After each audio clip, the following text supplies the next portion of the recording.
일단은 아시아나항공이 좀 들어와 있어요. 아시아나항공 같은 경우 오늘 또 굉장히 핫한 그런 움직임들 그리고 관심도가 있는데 사실 대한항공과 아시아나항공이 이번에 결합 승인이 본격적으로 됐습니다. 이번 연내에 이제 마무리가 확실히 될 것으로 기대가 되고 있는 시점인데요. 이와 관련해서 오늘장의 흐름을 한번 차트를 보면은 사실 장 초반에 한 5% 정도 갭상승되고 난 이후에 현재까지도 주가가 쭉 밀리고 있어요. 거래량 자체도 보시게 되면은 오늘 거래량도 꽤 많이 발생을 하면서 역시 우리나라 시장에서 뭔가 이런 그 재료에 대한 부분들이 발생하고 나면은 세론 뉴스로 작용하는 거 아니냐라고 생각하시는 분들도 계실 텐데 개인적으로는 이거는 오늘 시장 여파라고 좀 생각합니다. 시장 여파 정도라고 좀 보시면 될 것 같고 그 이유는 앞서 말씀드린 시황 내용 참고해 주시면 될 것 같은데 이 결국에 중요한 거는 앞으로의 방향성입니다. 아시아나항공의 과연 방향성이 우상향 기조를 이어갈 수 있을까 아니면은 여전히 오늘장에서 이 거래량 터지면서 밀린 것들이 추세적으로 밀릴까 이 부분을 생각했을 때 저는 전자 쪽에 가깝다고 생각합니다. 일단 아시아나항공 매수가가 11,850원이네요. 11,850원인데 자, 그거를 구간을 보게 되면은 아직 매수가까지 올라올 일은 남아 있는데 오늘 이후에 점진적인 우상향 충분히 기대해 보셔도 되지 않을까. 대표적으로 일단 항공 업종의 분위기 자체가 너무 좋습니다.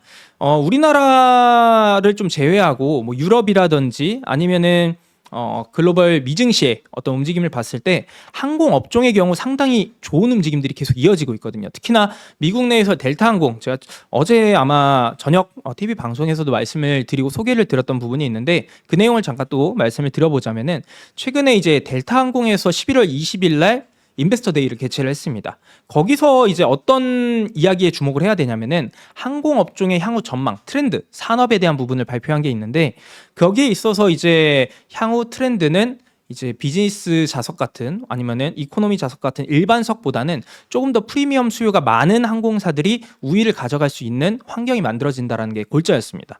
그러면은 이번에 아시아나항공과 대한항공이 합병이 됐을 때 이제 우리나라를 대표하는 초거대 항공사가 탄생을 했기 때문에 이런 트렌드에서 가장 대응을 잘할 수 있는 국제 항공사가 된다라는 거. 특히나 아시아나항공은 재무적으로는 조금 아쉬운 부분이 있었는데 이번에 대한항공의 이제 본격적으로 인수가 됨에 따라서 합병이 됨에 따라서 아무래도 재무적인 건전성을 통해서 앞으로의 전망은 좀 더 밝게 보셔도 좋다라는 점.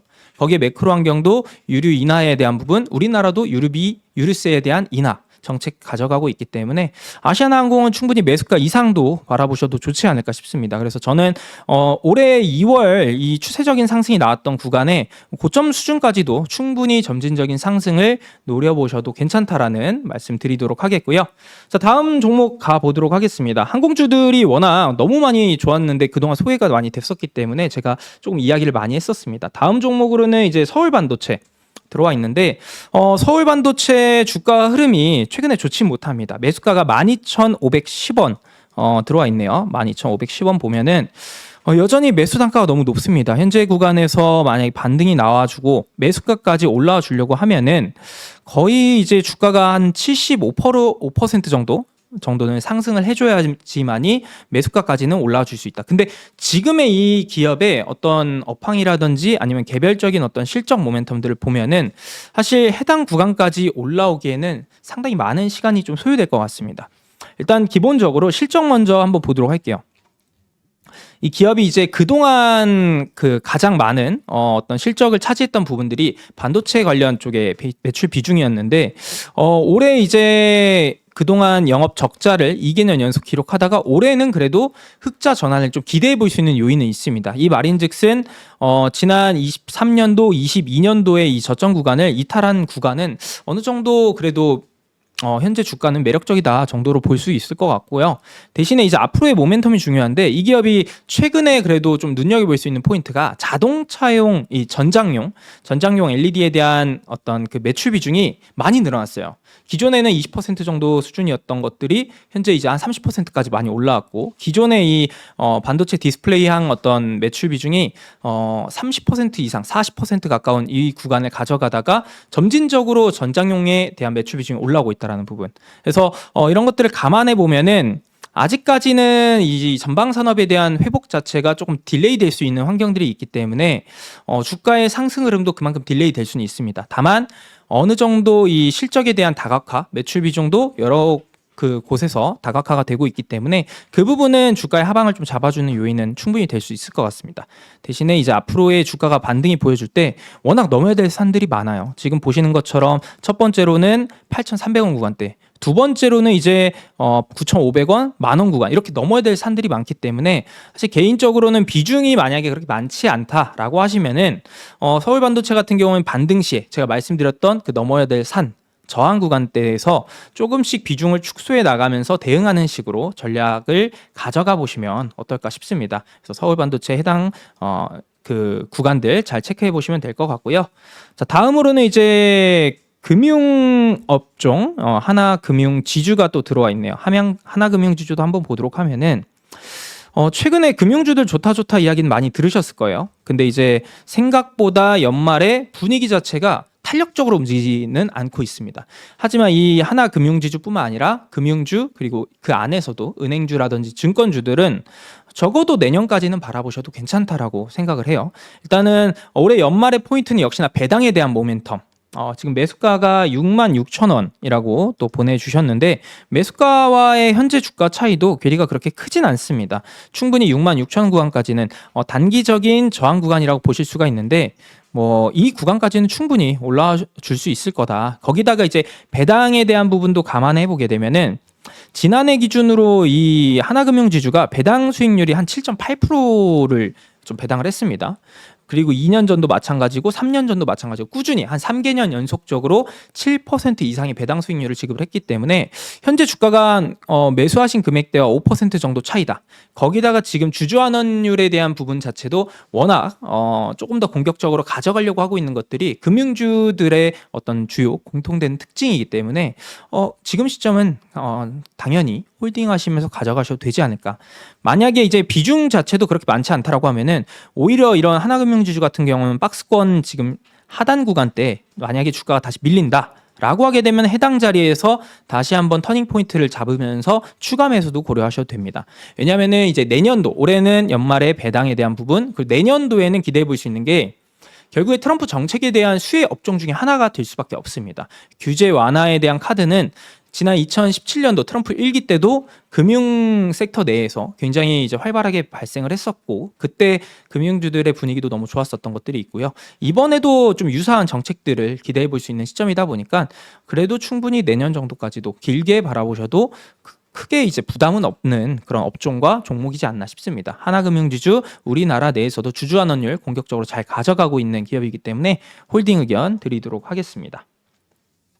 자, 다음으로는 이제 바이오. 오늘 정말 이제 다양한 업종들이 또 질문이 문의가 들어오고 있는데 오늘 또 바이오 들어온 걸 보니까 리가캠 바이오가 들어왔어요. 13만 3,800원. 매수가가 13만 3,800원이라고 보내주셨는데 역시나 이제 고점 구간대 매수를 하신 것 같습니다. 최근에 한 11월 이제 초 그리고 10월 말 구간대 리가캠 바이오가 항상 너무 좋은 주가 움직임 가져가고 있을 때 당시에 주가에서 좀 매수를 하신 것 같은데 이런 구간에서는 개인적으로는 당연히 비중 조절은 잘 하셨을 거라고 생각을 해요. 워낙 이제 주가가 저점 대비했을 때 너무 많이 올랐었죠. 올해 연초 대비해 한다 하더라도 거의 주가가 한 170% 정도 올랐었기 때문에 이런 아무래도 가격적인 부담이 있는 자리에서는 비중 조절은 당연히 잘 하셨을 거라고 생각을 하고요. 자, 그러면은 지금 구간에서 어떻게 좀 대응을 해야 될까? 제가 생각했을 때는 리가캠 바이오도 그렇고 최근에 잠깐 알테오젠도 한번 보면은 자, 알테오젠 볼게요. 알테오젠을 보면은 역시나 동일한 움직임들 가져가고 있고요. 그 다음에 또 이제 펩트론 같은 것도 한번 보도록 하겠습니다. 마찬가지로 최근 11월 초 고점 구간대에서 낙폭을 한 30에서 40% 정도 가져왔거든요. 제약바이오 업종 자체가 지금은 어떤 특정 종목에 국한된 것이 아니라 전체적으로 주요 기업들만 보더라도 알 수 있듯이 업종 전반에 걸친 지금 투심 위축이 발생하고 있는 구간이다라고 보시면 될 것 같고 그 투심 위축이 발생한 요인을 보게 되면은 결국에는 매크로에 대한 부분입니다. 제약바이오가 올해 연초부터 이렇게 랠리를 이어갔던 가장 큰 이유가 항상 말씀드렸던 뭐였습니까, 여러분들? 바로 금리 인하 국면이었었죠. 금리 인하 국면에 따른 성장주들의 어떤 매크로 환경도 긍정적이었고, 두 번째로는 국내 바이오텍 기업이라든지 아니면은 주요 이제 CDMO 업체에 대한 어떤 호재성 소식들이 굉장히 그 어느 때보다 많이 있었기 때문에 주가가 반등을 보여줬는데, 지금의 흐름은 역시나 미국 내에서의 어떤 국채금리 강세, 그러면서 달러 강세에 따라서 아무래도 지금 연준에서도 이번 12월 인하 기대감들이 조금 식었었죠. 그래서 여전히 금리 인하에 대한 국면은 맞기는 하지만, 전반적으로 지금 트럼프 정책에 대한 우려감들에 따라서 업황이 조금은 위축돼 있다. 그래서 이 구간만 잘 버티고 나면은 결국에 큰 흐름상에서는 금리 인하에 대한 가닥은 이어질 가능성이 높습니다. 그렇기 때문에 리가켄 바이오는 현재 구간에서 그래도 우리나라에서는 이 바이오텍 기업 중에서 글로벌 바이오텍으로 성장하는 몇 안 되는 기업 중에 하나이기 때문에 현재 구간에서 추가적인 이제 주가 하락이 좀 제한적으로만 나와준다라고 하면은 생각보다 빠르게 12만 원 구간대까지는 반등은 나올 것 같아요. 그래서 12만 원 구간대에서 이제 어떻게 봐야 되느냐? 거래량이 다시 한번 좀 실어주면서 해당 구간을 매물 소화를 잘 계속 거쳐주면서 자리 지켜주는지, 이 부분만 보시면은 리가켄 바이오는 그래도 어느 정도는 매수하신 부분에서는 좀 매도하고 나오실 수 있지 않을까.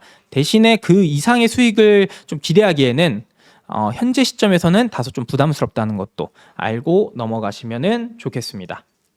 자, 그러면은 문자 이렇게로 상담 온 종목들 4종목 먼저 살펴봤는데, 바로 또 지금 전화 연결이 되어 있다라고 하네요. 전화 연결 한번 해보고 계속해서 이어가 보도록 하겠습니다. 시청자님 안녕하세요. 네, 대표님 안녕하세요. 네, 안녕하세요. 네. 혹시 어떤 종목이 좀 궁금하셔서 문의 주셨을까요? 저는 셀트리온인데요. 네네. 19만 7,400원인데 네. 아주 진짜 죽는 줄 알았어요. 19만 7,400원이요? 네네네. 최근에 이제 그래도 계속 분위기 나쁘지 않다가 이번 10월 말부터 11월 네. 한 중순까지 주가 좀 떨어지니까 고민이 좀 많으셨을 것 같아요. 말도 못했어요. 마음고생도 좀 심하셨던 것 같고. 네. 네. 근데 지금의 분위기는 좀 어떠신 것 같아요? 글쎄 조금 괜찮을 것 네. 같은데 네. 그 매물대가 거의 와가는 것 같아서 약간 걱정도 되고. 네. 그러면은 처음에 네. 셀트리온을 투자하셨던 그 포인트가 혹시 어떤 포인트가 있을까요? 글쎄 저는 셀트리온을 굉장히 좋게 생각했거든요. 어떤 것 때문에 좋게 생각하셨나요? 다른 제약 바이오보다 네. 그 서정길 대표님의 의지가 좀 강하시고 좀 믿을만한 주식인 것 같아서 네. 이거 수익이 났었어요, 사실은. 수익권까지 갔었는데 네, 매도를 안 하고. 예. 처음에도 계속 23, 3만 원 보라 그래서 네. 그러면은 네네. 떨어져가지고. 그래도 이제 최대 주주에 대한 어떤 네. 그 분석은 잘 하신 것 같은데, 네네. 비중은 혹시 어느 정도 들어가 계신 거세요? 비중이 20%입니다. 20%요? 네네. 비중 조절도 그렇게 나쁘진 않은 것 같습니다. 셀트리온 자체의 주가는 사실 원래 이제 기대했던 부분들, 지금 제 화면 잘 보이시나요? 제 차트 화면 네네네. 한번 보여주시면은 네.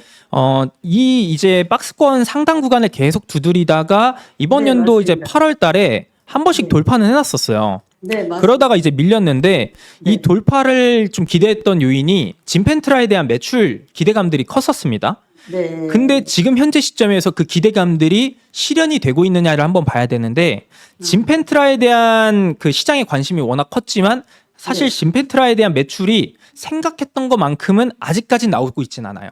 네.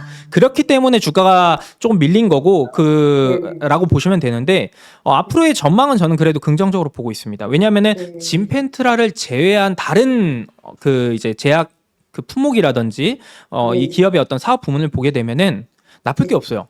진펜트라만 기대치가 높았던 것이고 그에 미치지 못하는 실적이 나온 것뿐이지 나머지들은 다 좋습니다. 그래서 네. 오히려 지금처럼 이렇게 밀린 구간이 네. 이렇게 생각하시면 돼요. 이제 예를 들어서 제가 달리기를 하는데 평상시에 이제 굉장히 건강해 보였기 때문에 달리기 하면 1등 할 것 같았어요. 당연히 네. 이제 기대감이 높았는데 막상 달려보고 나니까 3등, 4등, 아니면 2등 이 정도로 한 거예요. 그러면 당연히 앞으로 제가 달리기를 할 때 저에 대한 기대치가 좀 낮아지겠죠. 네네. 네, 그 구간이 현재 10월에서 11월 정도에 발생한 거다라고 보시면 되고, 근데 대신에 이제 기대감이 좀 낮아졌는데 다음번에 다시 달리기를 하니까 이번에 1등을 합니다. 그럼 네. 어떻게 돼요? 그때 뭔가 잠깐 그랬던 거구나 하면서 다시 한번 기대감이라든지 실제 그 실적이 나오게 되면은 그 기대치가 다시 한번 더 올라가게 되거든요. 그래서 셀트리온도 지금의 분위기는 개인적으로는 뭐 실적에 대한 부분들 뭐 진펜트라 제외하고는 다 좋았고, 그다음에 CMO에 대한 부분도 지금 미국 내에서 CMO, CDMO 쪽 워낙 기대감들이 많이 있는 것들이 있어요. 생물보안법에 대한 반사이 기대감 이런 것들이 있기 때문에 현재 구간에서는 비중은 뭐 더 늘릴 필요는 없으시고요. 지금 현재 이 박스권 하단 구간을 다시 한번 돌파를 해놨기 때문에 당분간은 이 박스권 안에서 다시 움직일 수는 있습니다. 근데 결국에는 여기는 뚫을 수 있을 것 같아요. 그래서 얼마 뚫을 얼마를 19만 원 거기. 네네네. 요 자리가 지금 이제 박스권 상단 구간이라고 보는 게 지금 제가 마우스 있는 요 20만 원 구간대가 박스권인데 여기서 20만 계속 안에서 움직이다가 한 번은 뚫을 수 있을 것 같아요. 뚫고 나면은 확실히 추세적인 상승은 조금 더 기대해 볼 수 있는 상황이기 때문에 이거는 좀 홀딩하면서 좀 그래도 투자 성향이 장기적인 성향이 좀 맞으신가요? 그거는 맞는데 네네. 너무 이제 오래 기다려가지고 요번에는 매도를 하고 싶어요. 아, 그래요? 그러면은 매수하신 부분까지는 올 수 있어요. 그럼 이제 만약에 기다리는 거에 대한 어떤 성향 자체가 좋지 않다라고 하시면은 매수가 부분에서 정리하는 걸로. 근데 만약에 기다리는 것들이 괜찮다라고 하시면은 충분히 이번 연도 1월 고점 부분까지도 점진적으로는 바라보셔도 괜찮다. 이렇게 설명드리겠습니다. 대표님 그러시면은 1차 거기 얼마 정도 볼까요? 1차? 1차로 본다면 저라면은 지금 뭐 19만 원 구간대 돌파는 어렵진 않을 것 같아요. 그래서 1차적으로 보면은 한 19만 7천 원에서 20만 원 요 사이 구간대에서 1차적으로 네네 그렇게 바라보시면 될 것 같습니다. 네. 그리고 제가 대표님 사실 한국경제 광팬이거든요. 아하, 감사합니다. 그런데 네. 대표님한테 꼭 상담받고 싶었어요. 근데 감사합니다. 네. 저 에이프릴 바이오요. 네네네. 23,300원에도 좀 있거든요. 좀 봐주시겠어요? 그것도 간단하게만 보면은 동일한 맥락이라고 보시면 돼요. 제약바이오 쪽이 지금 앞서 그 리가켄바이오 혹시 상담할 때 좀 보셨나요? 네네. 그 맥락처럼 지금 제약바이오 업종이 전체적으로 투자 심리가 좀 위축돼 있는 거예요. 그렇죠, 예. 그러다 보니까 바이오 업종은 전체적으로 동일한 흐름이고 뭐 에이프릴 바이오 같은 경우도 어떤 개별 그 모멘텀들이 있는지는 더 일정에 대한 부분들 체크를 해봐야 되겠지만은 어쨌든 내년 1월에 기대해 볼 수 있는 요인들은 좀 많이 있습니다. JP 모건 헬스케어 컨퍼런스 그리고 지금 금리 인하 국면 진행이 되고 있기 때문에 다시 한번 이 시장에서의 제약바이오 분위기 그리고 우리나라 어제 또 한은에서 금리 인하를 했죠. 그런 부분들을 보면은 어느 정도 지금 구간에서 추가적으로 밀릴 거는 좀 제한적이지 않을까. 그래서 단기 반등은 나와줄 수 있을 것 같은데 기술적으로 보면은 한 2만 원 구간대에서 저항은 받을 것 같습니다. 요 구간을 요 구간 체크하시면 될 것 같아요.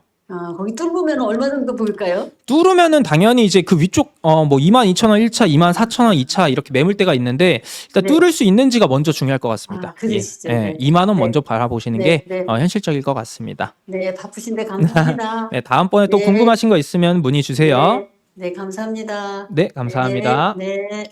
자, 그러면은 이제 또 문자 종목들이 들어와 있는데 먼저 이제 오랜만에 보는 종목이 들어왔네요. 오이솔루션이 들어왔는데 역시나 이제 통신 관련 쪽으로의 분위기는 제가 어제 또 온라인 쿠쿠처 이 방송에 출연하면서 또 이야기를 드렸었는데 관련해서 이제 통신주들 어떻게 봐야 될까? 역시나 이 업황을 먼저 회복하는지를 봐야 됩니다. 근데 관련해서 지금 보면은 업황적인 측면은 지금까지는 좀 부진했죠. 21년도, 22년도, 23년도. 지난 코로나 이후에 5G에 대한 어떤 모멘텀들이 소강 상태에 접어들면서 주가가 추세적인 하락 흐름들이 나타났습니다. 근데 이제부터는 여기서 과연 더 추가적인 하락 흐름들이 추세적으로 나올 것이냐 아니면은 여기를 구간으로 현재 구간을 바닥으로 다시 한번 반등을 보여줄 수 있느냐 이 부분에 있어서는 저는 좀 후자 쪽에 가깝다. 왜냐하면은 결국에 이 통신 업종도 AI에 대한 모멘텀을 강하게 받을 수밖에 없어요. 특히나 내년도에. 더더욱이나 지금 이제 시장에서 AI 관련해서 보게 되면 하드웨어 쪽의 관심도가 조금씩 떨어졌습니다. 그러면서 소프트웨어 쪽으로 어떤 관심도가 많이 들어오게 됐는데 이와 관련해서도 쭉 보게 되면은 미국 내에서의 어떤 모멘텀들 특히나 통신 쪽으로는 그동안 이 바이든 행정부 때 주파수 경매가 지지부진했었죠. 그에 따라서 통신주들 뭐 5G 어드밴스드 제품에 대해서 미국 내에서도 반응들이 그렇게 많지 않았고 투자도 활발하지 않았는데 이제는 점점 늘어날 수 있다는 거. 거기에 앞서 말씀드린 것처럼 AI와도 이 통신 쪽에 상당한 상호관계가 굉장히 높기 때문에 이미 미중 패권은 진행 중입니다. 화웨이와 미국의 통신 3사들. 그에 따라서 우리나라 기업들도 반사이익을 볼 수 있다는 거. 다만 이제 중요한 거는 어쨌든 반사이익을 본다라는 것은 업황 전반적으로는 투심은 올라갈 수 있는데 이 과연 개별 종목단에서 긍정적일 것이냐를 봐야 될 텐데 일단 개인적으로 통신에서는 지금 가장 좋은 거는 RFHIC 같아요. 아무래도 미국 쪽의 연관성이 좀 더 크다 보니까. 근데 이제 오이솔루션 같은 경우는 업황에 대한 분위기는 좀 탈 수 있겠지만은 개별적으로는 확실히 이 적자폭이 많이 커졌었어요. 22년도, 23년도 적자폭이 커졌는데 이거를 많이 줄여주는 움직임들이 나와줘야 될 것 같습니다. 올해. 하지만 올해 실적을 좀 보시게 되면은 1분기, 2분기, 3분기 여전히 적자 흐름들 이어지고 있다는 거. 그래서 지금 일단 유보율이라든지 부채 비율 보면은 재무적으로는 지금 구간은 버틸 수는 있지만 이게 장기화된다라고 하면은 업황에 따른 투심 회복으로 반등 정도에 그칠 수가 있기 때문에 이게 결국에 실적 회복이 중요할 것 같습니다. 그래서 제가 말씀드리고 싶은 부분은 매수하신 금액이 13,900원이라고 보내주셨어요. 13,900원이면은 지금 현재 주가에서 반등을 보여줄 때 지금 기준으로 보면은 한 40% 정도 반등을 보여줘야 되는데 업황 회복으로는 12,000원 구간까지는 어느 정도 올려줄 수 있을 것 같아요. 근데 중요한 건 12,000원 구간대 거래량 터져 있는 이 매물대가 쌓여 있는 구간이 있습니다. 여기를 소화해 줘야지만이 위에 1차적으로 13,000원 볼 수 있고 2차적으로 14,000원 볼 수 있기 때문에 현재에서는 12,000원 정도를 우선적으로 체크하는 게 맞지 않을까. 그래서 오이솔루션은 12,000원 구간에서 만약에 매물 맞고 떨어진다라고 하면은 그 구간에서는 조금은 비중이 정말 많다면은 조금은 비중 축소하는 것도 하나의 방법이 될 수 있고요. 그게 아니고 뭐 비중이 그렇게 부담이 없다라고 하면은 내년 업황을 보면서 조금씩 길게 바라보자라는 의견을 드리도록 하겠습니다. 자, 다음으로는 이제 YTN 종목 들어와 있는데요. YTN도 한번 보도록 하겠습니다. 이 종목은 또 기억이 나는 게 지난해였나요? 지난해 이제 어떤 그 민영화에 대한 이슈가 좀 들려왔을 때 부각이 많이 됐었거든요.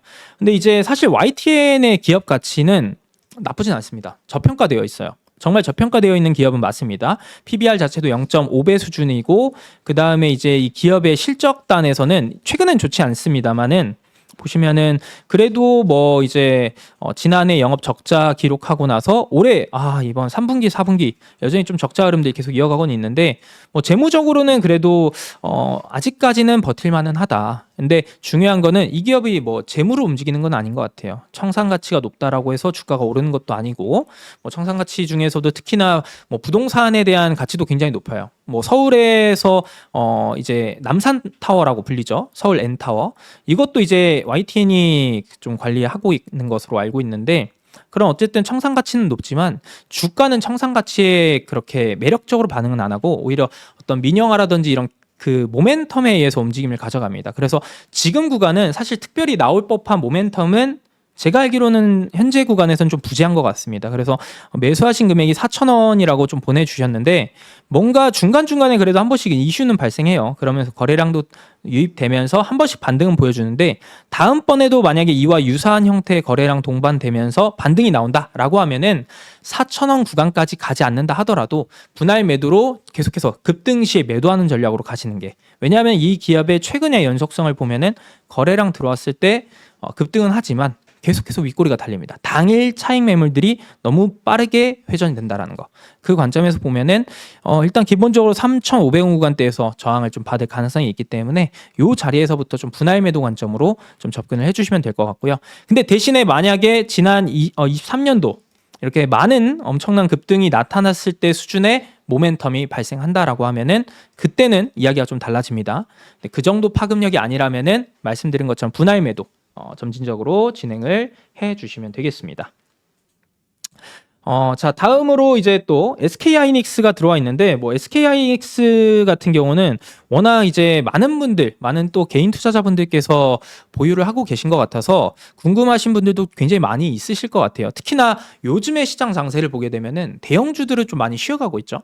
그러면서 중소형주라든지 아니면 어떤 개별 종목 중심으로 시장의 순환매가 돌고 있기 때문에 SK하이닉스라든지 뭐 아니면 삼성전자라든지 뭐 셀트리온 이런 대형주들이 최근엔 좀 부진합니다. 그래서 어떻게 대응해야 될까 궁금하신 분들 많이 계실 것 같은데요. SK하이닉스는 일단은 지금 구간 당연히 홀딩 하셔야겠죠. 매수하신 금액도 17만 4천 원이라고 보내주셨는데 매수하신 금액이 전혀 부담스럽진 않은 것 같습니다. 만약에 24만 원 구간대 매수를 하셨다라고 하면은 시간이 많이 걸릴 것이다라고 좀 말씀을 드리겠지만 지금 구간이라고 하면은 사실 아주 부담스럽진 않습니다. 다만 지금의 이 반도체 업황에 대한 부진 그 요인을 보게 되면은 일단 1차적으로는 보편적 관세에 대한 이야기. 미국에서 이제 트럼프 당선인이 취임되고 나면은 본격적으로 어떤 관세에 대한 이야기들이 나와줄 거고 직접적인 타격을 받는 게 우리나라의 이 IT 하드웨어 쪽 기업들이 될 수 있다라는 그런 부담감 때문에 주가가 밀리는 것도 있고요. 두 번째로는 엔비디아 영향이죠. 아무래도 엔비디아가 최근에 3분기 실적 발표했는데 나쁘진 않았습니다. 실적 좋게 나왔어요. 하지만 시장에서의 눈높이 너무 높았다. 이런 맥락으로 좀 최근에 조정 흐름들이 나오고 있고 수급 또한 하드웨어에서 이제 소프트웨어로 가고 있기 때문에 당분간은 이 쉬어가는 흐름은 나올 수 있습니다. 하지만 결국에 생각을 해보게 되면은 HBM에 대한 수요 자체 워낙 견조합니다. 특히나 이제 내년 엔비디아가 저는 한 4월경 정도 됐을 때, 한 3월, 4월 정도가 됐을 때 다시 한번 시장에서의 굉장히 큰 부각이 될 것 같다라고 생각을 하고 있어요. 왜냐하면은 지금 가장 기대하는 게 블랙엘입니다. 블랙엘에 대한 수요 자체도 너무 견조하고 이번에 4분기부터 본격적으로 블랙엘 출하를 하는데 이 지금 현재 엔비디아에서 가장 많이 판매가 되는 호퍼칩의 그 출하 물량보다 이 블랙엘 출하 물량이 늘어나는 시점이 내년 한 4월 정도로 예상이 되고 있어요. 당연히 그 전까지는 어느 정도 규모의 경제가 실현되기 전까지는 마진율에 대한 부분들을 급격하게 높이기가 좀 제한적입니다. 그래서 한 내년 상반기에 특히나 1분기 기점을 보면서 다가간다라고 하면은 SK하이닉스도 그에 따른 수혜 흐름 계속해서 기대해 볼 수 있다는 거. 그래서 매수하신 부분은 충분히 괜찮은 가격대라고 생각을 하고요. 이제 다시 한번 좀 단기적인 추세 반등이 나온다라고 하면은 19만 원까지도 충분히 올라갈 수 있지 않을까 싶습니다. 그래서 SK하이닉스는 좀 여유 있는 마음으로 접근을 해보시면 어떨까 싶습니다. 자, 다음으로는 이제 사조대림 또 들어와 있는데요. 사조대림도 바로 한번 보도록 하겠습니다. 최근에 이 사조대림 차트를 보면은 6월과 7월경에 굉장히 급등 흐름들이 나타났다가 최근에는 오랜 시간 또 쉬어갔죠. 아무래도 이때 올랐던 이유가 역시나 K푸드 관련해 가지고 시장의 관심도가 많이 높았었습니다. 그래서 이거를 만들었던 주된 기업이 바로 삼양식품. 예, 삼양식품도 보시게 되면은 이때 역시나 이제 4월, 5월, 6월경에 주가 자체가 거의 더블이 났어요. 더블 그 이상이 한참 났죠. 주가가 한 260%, 70% 정도 올랐는데 지금은 최근에 조정 흐름 가져가고 해당 자리는 지켜주고 있어요. 그래서 업황에 대한 분위기 자체는 나쁜 것은 아니지만은 사조대림과 같이 어떤 모멘텀에 따라서 올라갔던 종목들은 그 모멘텀 소강이 되면서 주가를 모두 반납을 했습니다. 하지만 분위기 자체는 지금 가격대에서 나쁠 것은 없다라는 거. 아무래도 지금 매수하신 금액대가 한 43,000원이라고 또 보내주셨는데 자, 한번 43,000원 보면은 거의 매수가 부근입니다. 매수가 부근이기 때문에 뭐 지금 현재 구간에서는 좀 홀딩이에요. 홀딩인데 대신에 시간적으로는 좀 어느 정도 수익권이 발생하기에는 시간이 좀 걸릴 수 있다는 거. 매수하신 부근 또는 약수익권에서 내가 뭔가 장기적인 투자 성향이 아니다라고 하시면은 해당 구간에서 빠르게 매도하시고 조금 더 트렌드한 그런 종목군들로 가져가는 건 괜찮을 것 같고요. 근데 만약에 장기적인 어떤 투자 성향이 맞다라고 하면은 지금 이제 그 경기 방어주라든지 가치주들의 어떤 메리트가 있을 법한 시기입니다. 그래서 그런 것들을 감안해 보면은 사조대림은 좀 더 끌고 가셔도 괜찮다라는 말씀 드리도록 하겠습니다. 지금 이제 또 문자로도 계속해서 문의가 들어오고 있다 전달을 받았는데 잠깐 이제 채팅창도 한번 보도록 할게요. 지금 퀄리타스 반도체 한번 보도록 하겠습니다. 퀄리타스 반도체도 사실 AI 관련해 가지고 연초에 이제 그 지난해 연말부터 상장하고 나서 연초까지 분위기는 좋았었습니다. 이 퀄리타스 반도체가 사실 기업의 실적 면에서는 조금 좋지는 않아요. 보시면은 연간 기준으로 계속해서 좀 적자 흐름 나오고 그다음에 완전 잠식으로 상장 전에는 가져가다가 상장 시점에 맞춰서 이제 유보율이라는 부채 비율 어느 정도 재무 건전성을 좀 확보해 놓은 상황이긴 한데 중요한 거는 결국에는 이 적자폭을 좀 많이 축소를 시켜야 되는 게 포인트가 될 것 같아요. 연초에 이제 올랐던 이 요인은 결국에 어떤 모멘텀입니다. AI 관련 모멘텀인데 사실 이와 관련돼서 뭐 퀄리타스 반도체뿐만 아니라 관련 동종 업종들 전체적으로 실적이 아직은 나오고 있지 않지만 주가는 AI 관련 모멘텀에 의해서만 움직임을 가져갔거든요. 근데 지금의 분위기면은 SK하이닉스, 뭐 한미반도체, 이 AI 관련해서 하드웨어 쪽 먼저 이제 가장 대표 종목들 이 기업들이 아무래도 지금은 좀 밀리고 있는 시점이잖아요. 그러다 보니까 당연히 이런 중소형 스몰캡 그 기업들은 더 이제 뭐 대형주들은 소나기겠지만은 이런 기업들에게는 조금 더 어떤 장마 같은 그런 업황들이 만들어지고 있다는 거. 그래서 결국에 중요한 포인트는 매수하신 금액대가 11,700원이라고 또 보내주시고 비중 자체도 한 40%라고 좀 말씀을 해주셨는데 요거는 지금 구간에서는 사실 손절 타이밍을 좀 잡는다라고 하시면은 지금 현재 매수가 대비했을 때 그래도 좀 많이 올라야 돼요. 그래서 지금 구간에서 손절 타이밍을 잡는 거는 크게 의미는 없습니다. 그래서 어느 정도 업황이라든지 이런 것들은 내년 엔비디아의 3월에서 4월 구간 앞서 말씀드렸던 그 블랙엘에 대한 호퍼칩 수요를 넘어서는 그 시점 그때 이제 좀 기대해 볼 수 있는 요인들이 있기 때문에 어느 정도 반등은 조금 더 여유 있게 지켜보셔야 된다. 근데 반등 시에도 1차적으로는 9,500원 구간대 매물들이 좀 많이 쌓여 있어요. 요 자리들 특히나 이번 9월에 가장 많은 물량 들어왔었는데 요 구간이 딱 한 9,500원 정도 부근부터 시작이 될 것 같아요. 그래서 반등 시에는 9,500원부터는 조금은 만약에 어떤 탄력성이 좀 떨어지는 반등이다라고 하게 되면은 그 자리부터는 조금씩은 비중을 줄여나가는 게 필요하지 않을까. 그리고 지금 구간이 사실 저점 구간을 가져가고 있기 때문에 바닥이 어딘지 모를 수 있습니다. 그래서 혹여라도 추가 매수를 고민하신다고 하면은 그거는 하지 않는 게 조금 더 좋을 수 있다라는 것도 참고하고 넘어가시면 좋을 것 같습니다. 일단 문자로 이제 대덕전자가 들어왔는데 오늘 유독 이제 반도체 관련 종목군들 좀 질문이 많이 있으신 것 같아요. 아무래도 오늘 반도체 쪽의 분위기가 많이 위축이 되긴 했습니다. 앞서 이제 시황에서도 말씀을 드렸다시피 어제 한은에서 금리 인하를 했던 가장 주된 목적이 성장에 대한 둔화 움직임. 그에 따른 어떤 선제적 대응이었죠. 왜냐하면은 지금 워낙 강달러 현상이 이어지고 있기 때문에 한은에서도 알고 있었어요. 그 이제 실제 발표를 할 때도 그랬고 질의응답 시간에도 마찬가지로 환율에 대한 변동성이 이번 인하를 통해서 조금 더 발생할 가능성은 있다. 그거는 이제 어쩔 수 없이 모니터링을 계속 해 나가겠다라고 이야기를 했는데 환율에 대한 변동성보다 우리나라 어떤 경제 성장률에 대한 둔화 움직임을 조금 더 중점적으로 본 것 같습니다. 그럼 당연히 우리나라 내에서 뭔가 수출이라든지 이 산업 내에서 가장 많은 이익성을 발생시키는 업종 중에 하나가 반도체입니다. 그럼 당연히 그 경제 성장에 대한 분위기 자체가 좀 둔화될 것을 우려한다. 그 말인즉슨 가장 주된 이제 수출 매출처들 그런 업종들 있죠. 반도체가 될 수도 있고 뭐 또 이제 자동차도 마찬가지고요. 그런 업종들에 대한 불안 심리가 오늘 장에서 조금 더 지배적으로 작용을 하고 있다. 이렇게 보시면 될 것 같습니다. 그래서 대덕전자 18,000원에 매수를 하셨다고 보내주셨는데 이 종목도 마찬가지예요. 지금 구간에서 손절하는 것은 사실 크게 의미는 없습니다. 더더욱이나 오늘 같은 시장에서 뭔가 매도가 매도를 부른다고 나도 따라서 매도하는 것은 오히려 계좌만 좀 손실나게 만드는 것이지 그렇게 좋은 방법이 될 수는 없습니다. 그래서 이거 같은 경우는 마찬가지로 지금 구간 좀 홀딩을 하셔야 될 필요가 있을 것 같고요. 대덕전자는 그래도 기업 가치가 나쁘진 않습니다. 좋은 기업 중에 하나이고 분기 기준으로 본다 하더라도 이번 1분기 때는 뭐 영업 적자를 기록을 했지만 2분기와 3분기 보시게 되면은 흑자 흐름들 꾸준히 기대를 해볼 수 있는 상황에다가 유보율 3,000% 넘고 그다음 부채비율 25%입니다. 재무 건전성 잘 가지고 있고요.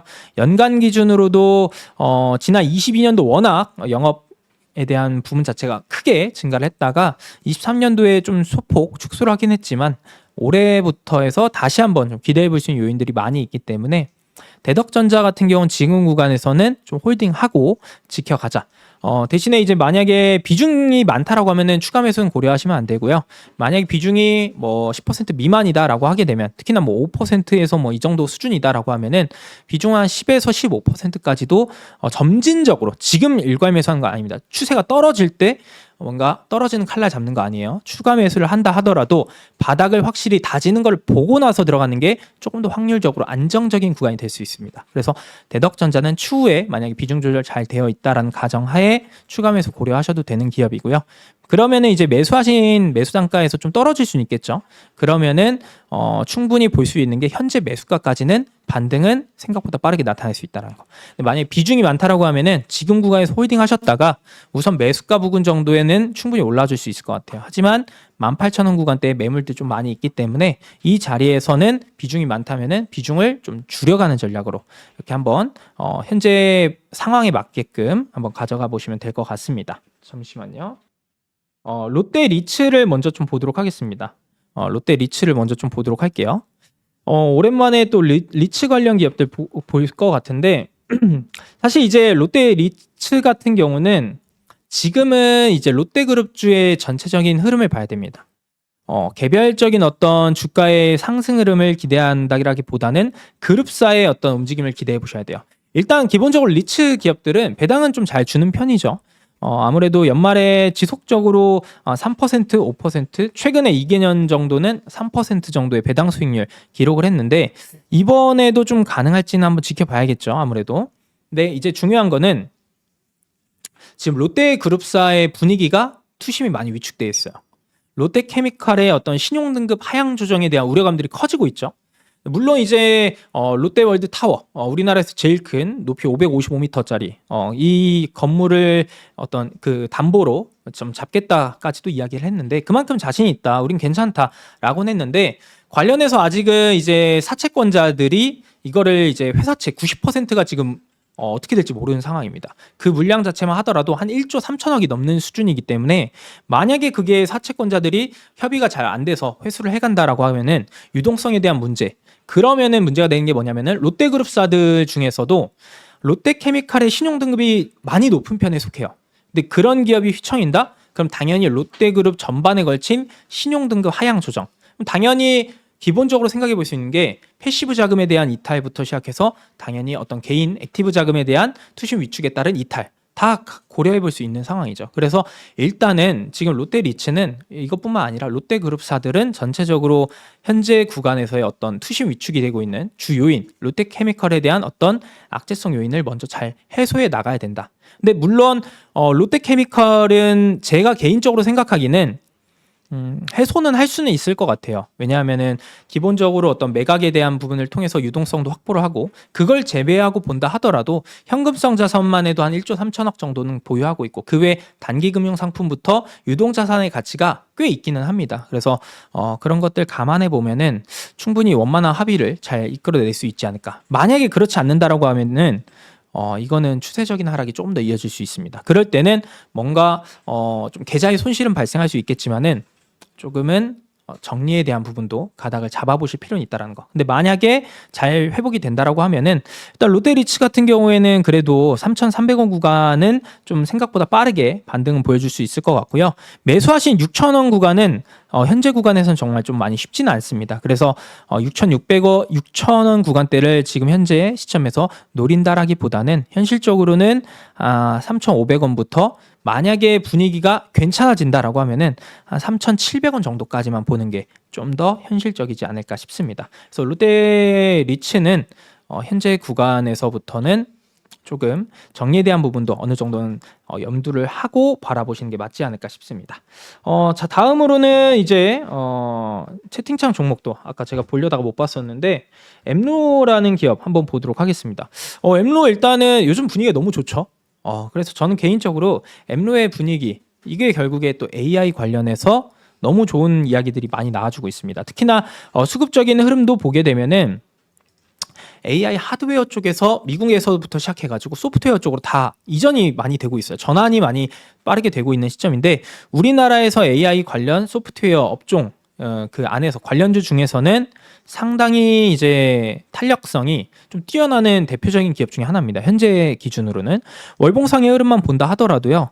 지금 이제 현재 7만 원 구간대 이 자리가 그래도 보시면은 지난 23년도 한 차례 고점 만들고 눌렸다가 강하게 반등 성공.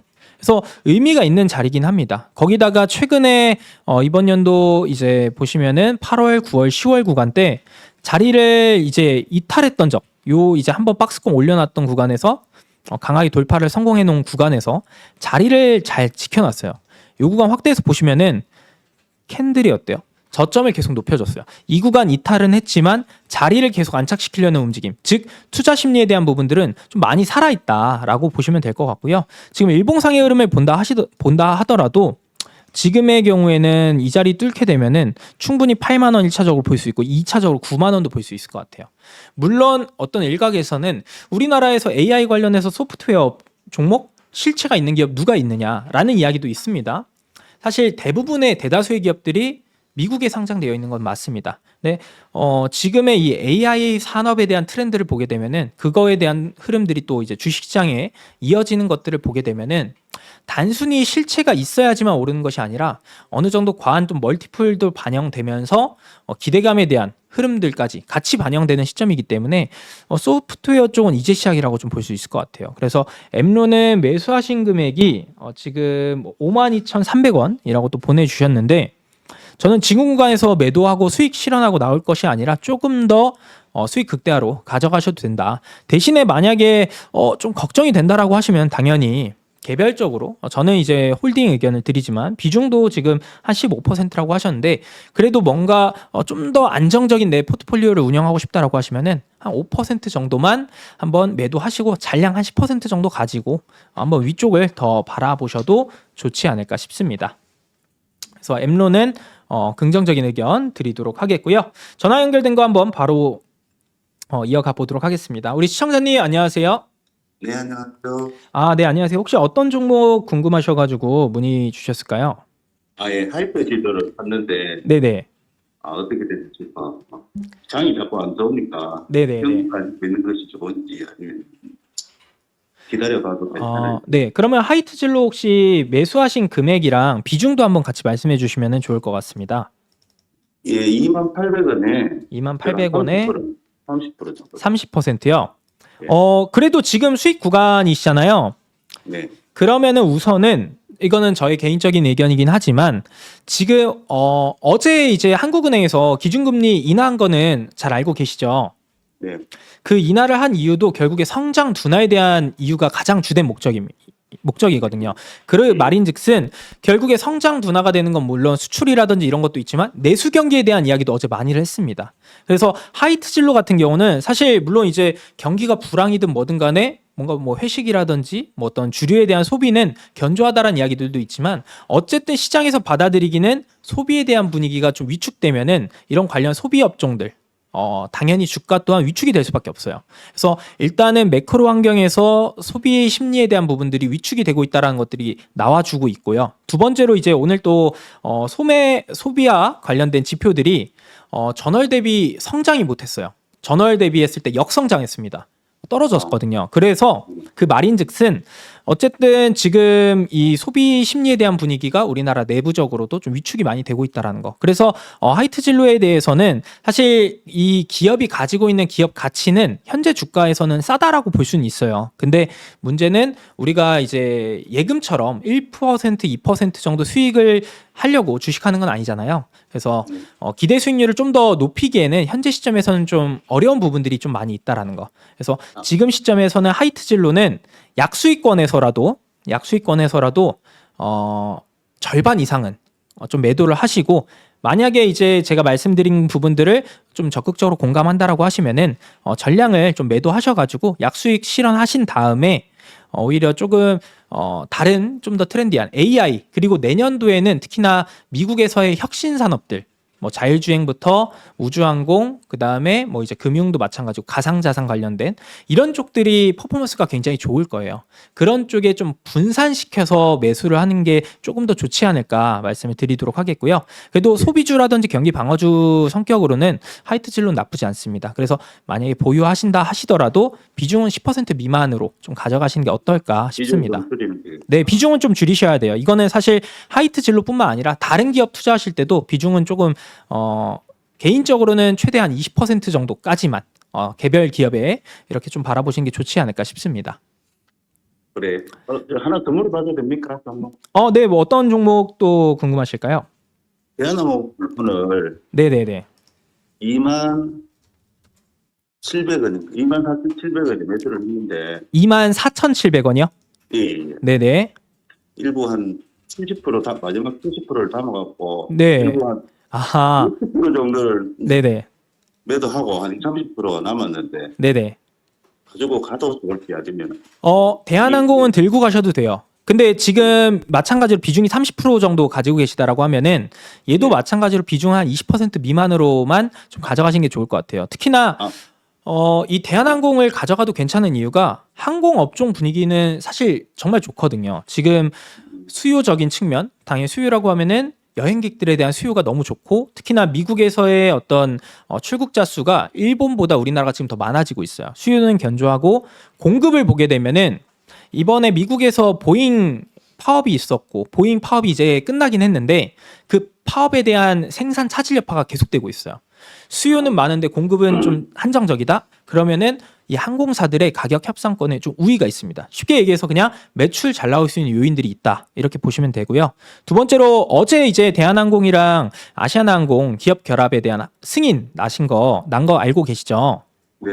그것 때문에 오늘 초반에 분위기가 좀 밀리긴 했는데 지금 이 차트 화면 보시면은 오늘 힘이 강합니다. 오후장으로 갈수록 오히려 밀렸던 거를 모두 다 만회해주고 있어요. 지금 저점을 모두 높여주고 있고 거래량도 잘 실리고 있어요. 그래서 이 흐름 보면은 추세는 더 이어갈 것 같습니다. 그래서 개인적으로는 이 대한항공 같은 경우는 뭐 길게 보셔도 괜찮아요. 32,500원까지도 저는 길게 본다면은 충분히 더 볼 수 있고 이 구간 이상까지도 더 볼 수 있는데 비중 조절만 잘 하시면 될 것 같아요.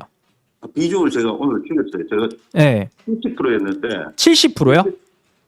30% 아, 앞에 30%를 네네. 남았다가 네네. 하이트 줄여다가 나머지 아. 70%를 찾다가 네네네. 지금 한 50%를 줄인 셈이죠. 그러면은 어쨌든 전체 총 이 계좌에서 20% 미만으로만 잘 가져가시면은 저는 대한항공 괜찮게 생각을 하고 있고요. 항공주들도 분위기 너무 좋기 때문에 앞으로 이제 향후 26년, 27년 이 항공 트렌드가 결국에는 프리미엄 좌석으로 갈 수밖에 없고 이 항공 여객에 대한 부분 자체에 세부적으로 이런 것들을 더 컨트롤할 수 있는 거는 대형 항공사가 가장 핵심입니다. 대한항공에 대한 분위기 긍정적으로 좀 보셔도 좋지 않을까 싶습니다. 네, 감사합니다. 네, 감사합니다. 먼저 HVM을 좀 보게 되면은 기술적으로 좀 보도록 하겠습니다. 최근에 이제 어느 정도 주가 움직임 자체가 11월에 거래량 좀 실어주면서 강하게 좀 올라갔었어요. 그러다가 최근에는 주가가 좀 많이 밀리긴 했는데 아무래도 지금 자리가 중요한 것 같습니다. HVM 같은 경우는 11월 6일자에 거래량 실어졌던 구간에서의 매물들 쌓여 있는데 이 자리 이탈 안 하면은 단기적인 반등은 나올 수 있는 자리입니다. 적어도 이제 20선 부근 정도. 근데 지금 11선 자체가 좀 20선을 하향 이탈을 하고 있는 국면이기 때문에 너프하게 이제 좀 타이트하게 보면은 22,000원 정도까지는 반등은 볼 수 있을 것 같아요. 그래서 지금 매수하신 금액도 19,800원이라고 하셨는데 현재 수익권이에요. 그래서 지금 구간에서 이 자리 이탈하게 되면은 이제는 이 구간이 저항이 될 수밖에 없습니다. 그래서 지금 자리에서 저는 개인적으로는 분할 매도하면서 수익 빠르게 실현하는 전략이 좋지 않을까. 여기 자리 이탈할지 오를지에 대한 부분은 현재 수급을 보고는 쉽게 판단하기 좀 어렵습니다. 그래서 리스크적인 관리 차원에서 현재 구간에선 어느 정도 좀 일부 수익을 좀 실현해 놓고 잔량을 가지고는 이 해당 자리 이탈하기 전까지만 홀딩하는 전략. 이렇게 보시면 될 것 같고요. 바로 이어서 이제 노을도 한번 보도록 하겠습니다. 노을도 이제 보게 되면은 매수하신 금액이 3,300원 보내주셨는데 오늘 장에서 이제 매수를 하신 것 같아요. 아니면은 이제 최근에 이제 10월 말 구간에 매수를 하셨던가 하셨을 텐데, 요거는 일단은 제가 기술적으로만 좀 말씀을 드려보자면은 오늘 만약에 종가 흐름들이 현재 흐름처럼 마감이 된다라고 하면은 아무래도 단기적으로는 조금 더 밀릴 가능성은 있을 것 같습니다. 기본적으로 이제 유입됐던 물량들이 위쪽에 많이 있어요. 근데 3,500원 구간부터 3,300원 구간대 매물들이 잘 살아있는 매물들이 많이 있었는데 최근에 이제 주가 조정됐을 때 거래 없이 조정이 됐어요. 그럼 당연히 다시 한번 거래량 실어주면서 해당 살아있는 매물까지는 올라와 줄 수 있는 확률들이 있어요. 물론 재료가 살아있다는 가정하에. 근데 그 흐름들이 어제 나왔고 오늘까지 나왔는데 오늘은 어떤 움직임이냐. 이 위쪽에 살아있는 매물들을 맞고 떨어지고 있습니다. 이게 만약에 매물 소화 정도의 움직임으로 가져간다라고 하면 나쁘진 않겠지만은 그 흐름 또한 지금의 이 어제자에 들어왔던 3,000원 구간을 좀 만약에 이탈한다. 2,800원에 3,000원 구간을 계속 이탈한다라고 하면은 이제는 좀 침체에 대한 부분들도 염두를 해두실 필요가 있을 것 같습니다. 그래서 노을 같은 경우는 다시 한번 기회를 줄 때 빠르게 매도하고 나오는 전략 좀 생각을 해보시면은 좋지 않을까 싶습니다. 또 이제 문자로도 상담 종목들 들어왔는데요.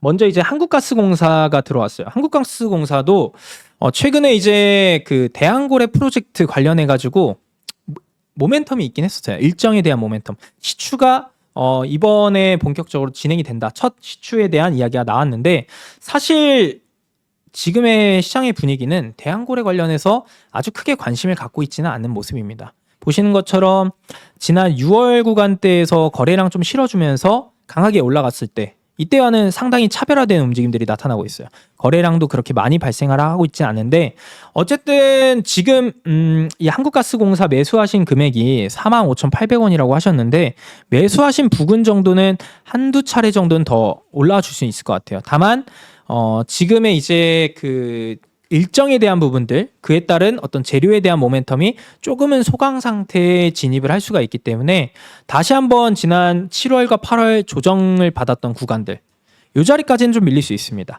그래서 다시 한번 이 박스권의 흐름들을 좀 볼 수 있는 상황이고 지금 이거는 앞으로는 지금의 시장 분위기를 봤을 때는 결국에 실체가 생겨야지만이 뭔가 거래량이 더 크게 터질 것 같아요. 근데 지금 단계에서는 그걸 기대하기는 좀 다소 이르지 않나. 그래서 전 개인적으로는 이 한국가스공사 같은 경우는 다음 일정이 있을 때까지 기다릴 여유가 없으시다. 또는 다음 일정까지 기다림을 가져가는 동안 이 리스크적인 변동에 대한 리스크를 인내하기 좀 어려우실 수 있다라고 하시면은 지금 구간에서 좀 매도하시고 오히려 다른 종목으로 갈아타는 게 좋지 않을까라는 의견을 한번 드려보도록 하겠고요. 근데 이제 이 기업이 밸류적이라든지 또 이번 연내 가스 가격에 대한 인상 그리고 최근에 이제 차입금 상한을 통해서 재무 건전성도 좀 잘 가져왔습니다. 그런 부분을 보면은 기업 가치는 튼튼한 기업은 맞다라고 보시면 되겠고요. 다만 조금 더 시장에서 주목을 많이 하는 것은 그 대한고래와 관련된 모멘텀 그에 대한 흐름들을 예상을 해보고 본인에게 맞는 시청자분께서 맞는 흐름을 선택을 하시면 좋을 것 같습니다. 자, 다음으로는 이제 이오플로우가 들어와 있는데 이오플로우는 지금 추세가 너무 좋아요. 이오플로우 매수가가 얼마냐면은 보내주신 게 11,700원이라고 하셨어요. 이거 아마 그러면은 지난 5월부터 한 8월 요 구간대 아마 이제 고점 구간에서 좀 매수를 하셨다가 오랜 시간 동안 좀 기다리신 것 같아요. 근데 지금 구간에서는 저는 개인적으로 이 자리에서는 또다시 한번 강한 매물들 맞을 수 있습니다. 물론 이 자리를 뚫고 나면은 다시 한번 이 지난 5월에서 8월 이 고점 구간 때 한 13,000원에서 14,000원 구간까지는 트라이를 한번 시도를 해볼 수는 있겠지만은 현재 자리에서는 매물 맞고 떨어지면은 다시 한번 좀 오랜 시간 동안 침체가 나올 수 있어요. 그래서 특히나 한번 이런 식으로 하한가를 맞았던 이력도 있는 연속성이 있기 때문에 한번 밀리면 또 무섭게 밀릴 수도 있어요. 그래서 이오플로우 같은 경우는 지금 구간에서 거의 매수가 부근에서는 좀 빠르게 정리를 하는 쪽으로 이런 걸 가지고 괜히 욕심을 부려가지고 기대 수익률을 높이겠다 욕심을 부리다가 다시 한번 이 구간을 맞닥뜨릴 수 있습니다. 한번 이 구간 때 내가 어떤 생각을 가지고 있었는지 복기를 해보시면 좋을 것 같아요. 이땐 분명히 반등 시에 나 빠르게 이거 매도하고 나올 거라고 생각을 하셨을 것 같아요. 근데 막상 이렇게 급등하고 있는 걸 보면은 욕심이 생기기 마련입니다. 근데 욕심에 대한 부분 때문에 이 구간을 맞이하셨을 겁니다. 그거 한번 복기해 보시면은 지금 구간에서 조금 매도하는 전략 괜찮지 않을까 싶습니다. 자, 다음으로는 이제 네이처셀 또 이제 바이오 쪽 들어와 있는데 네이처셀 같은 경우는 최근에 분위기 너무 좋아요. 역시나 줄기세포 관련해서 이야기들 좀 많이 나와주고 있는데 오랜 시간 동안 올해 3월부터 해서 그다음 5월, 7월 이 구간 고점 구간대 12,500 구간 뚫지 못하다가 월봉상 흐름 잠깐 보시면은 확실히 해당 자리 뚫고 나니까 강한 슈팅. 근데 이제 큰 흐름상에서 제가 보여드리는 이유가 뭐냐면은 이제 현재 구간에서 추가적인 상승이 나올 수 있느냐 없느냐는 결국에는 이제 시장의 판단에 맡길 수밖에 없을 것 같아요. 근데 지금 자리에서는 매수하신 금액이 한 24,000원이라고 보내주셨는데 매수하신 부근에 계속 올 때마다 조금씩은 정리는 해 두셔야 된다. 정리를 한다는 게 비중 조절을 하셔야 된다라는 의미예요. 왜냐하면은 월봉상의 흐름을 보면은 21년도 때 이 기대감에 엄청난 급등을 보여줬다가 21년 7월에 거래량 강하게 터지면서 윗골이 달리고 쭉 밀렸어요. 그 자리 일단 이 위쪽에 3만 원 언더 구간에 있고요. 그 다음 두 번째로는 22년도에 또 오랜 시간 동안 이렇게 쭉 밀리다가 주가 한 70% 이상 밀렸다가 반등 보여줄 때 저항받고 떨어진 자리가 현재 자리입니다. 지금의 거래량을 보면은 지난달부터 점진적으로 거래량 좀 실어주면서 이 자리에 대한 물량을 좀 소화하면서 거쳐가고는 있는데 만약에 물량 소화 거치고 나서 시장에서의 어떤 수급들이 조금 빠져나간다라고 하게 되면은 이 자리에서 밀릴 수가 있습니다. 그 관점에서 비중은 좀 조절하시자. 다만 지금의 분위기를 봤을 때는 수급이 쉽게 빠져나갈 분위기는 아니다. 그래서 요거는 단기적으로 수급이 빠져나가는 움직임을 본다라고 하면은 2만 원짜리 이탈 여부만 좀 잘 지켜보시면 되지 않을까. 그래서 2만 원 구간 이탈하게 되면은 또다시 오랜 시간 동안 기다림을 가져가야 될 수도 있을 것 같아요. 그래서 이 종목은 해당 자리 보면서 조금 약손실이더라도 좀 빠르게 정리를 한다거나 또는 한번 반등 시에 너무 큰 수익을 욕심내기보다는 약수익이라도 좀 실현하고 나오는 게 좋지 않을까 이렇게 말씀을 드리도록 하겠고요. 오늘 마지막 종목이 될 것 같습니다. G2 파워 오늘 마지막 종목 파워 있는 흐름들이 있는지 한번 보도록 하면은 일단은 지금의 분위기는 매수하신 금액이 9,310원이라고 하시네요. 9,310원 보면은 매수하신 분위기까지는 올 것 같아요. 일단 기본적으로 최근에 이 거래량 좀 실어주면서 추세가 좀 밀렸다가 지난 그 이제 원전 관련해서 모멘텀 받았다가 소강 상태, 체코 모멘텀 소강이 됐었죠. 그러면서 10월까지 밀렸다가 다시 한번 좀 반등을 보여줬는데 이때 그래도 거래량 실어주면서 저점 높여가면서 움직임 나타났어요. 그래서 윗꼬리도 좀 달리면서 분위기를 좀 잘 쇄신을 했는데 지금의 모습을 보게 되면은 지난 5월과 6월경에 이 매물들 계속 맞는 자리입니다. 그래서 다음번에 지금의 원전의 분위기는 나쁘진 않습니다. 그래서 다음번에 반등을 보여준다라고 하면은 일단 1차적으로 비중이 10% 이상이다. 그러면은 10% 미만까지 매수한 구간대에서 좀 비중 조절을 하시고요. 잔량을 가지고는 이 원전 쪽에 대한 분위기는 확실히 내년 미국 내에서의 분위기도 업황 너무 좋고 그 다음에 지금 이 데이터 센터에 대한 증설에 따른 전력 인프라 이건 워낙 많이 알려져 있는 이야기죠. 근데 이게 결국에 숫자로 찍히는 구간들이 오긴 할 겁니다. 다만 G2 파워가 실체가 있느냐 그 부분은 조금 미흡할 수 있어요. 다만 단순히 이제 어떤 업황에 대한 같은 동반 움직임들을 기대해 볼 수가 있기 때문에 너무 큰 욕심보다 실체가 있는 기업이라기보다는 투심에 대한 움직임들이 좀 더 주된 영향을 주기 때문에 아무래도 한 11,000원 정도까지 보고 만약에 원전주를 보신다라고 하면은 조금 더 핵심 기업으로 바라보시는 게 어떨까. 두산 에너빌리티 같은 기업들 중심으로 바라보시면 좀 더 좋지 않을까 싶습니다.